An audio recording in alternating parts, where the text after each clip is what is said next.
Yes, well, the day began with the ASEAN-China summit with Laos's Prime Minister, who's the host, describing the relationship between ASEAN and China as robust, substantive and mutually beneficial. And he cited the example, of course, of China having been ASEAN's #1 trading partner for the past 15 years, with ASEAN becoming China's largest trading partner 3 years ago. As well, China is the third largest foreign investor in the region.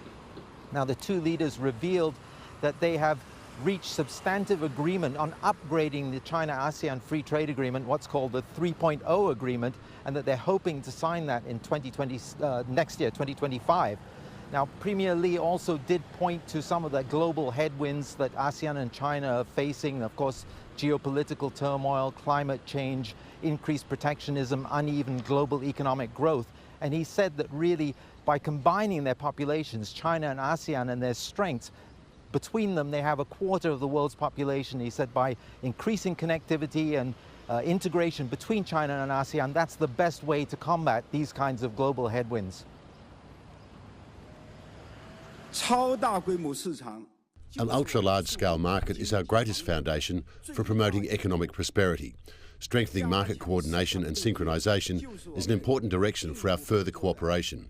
I believe that the closer and more organic integration and the connectivity of the two major markets of China and ASEAN will definitely lead to more significant economies of scale, industrial agglomeration and development spillover effects.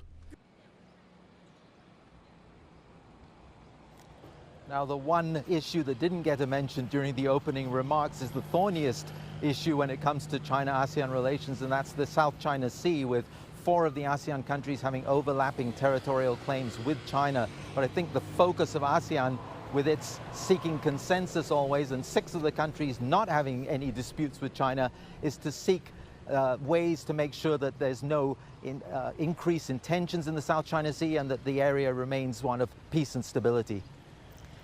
That's very important information there. And Ryan, what else do we know about Premier Lee's agenda for today? Well, later this afternoon, he'll be attending the ASEAN +3 meeting, which is ASEAN plus China, Japan and South Korea. 3 countries, obviously, that often don't see eye to eye. This is also an official visit to Laos for China's premier, so he'll be expected to meet with the president and the prime minister.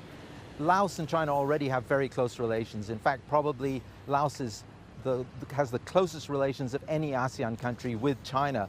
However, also we're expecting bilateral meetings between Premier Lee and the premiers, prime ministers of 2 countries with which relations are rather more difficult and prickly. That's with the Prime Minister of Japan and the Prime Minister of Australia.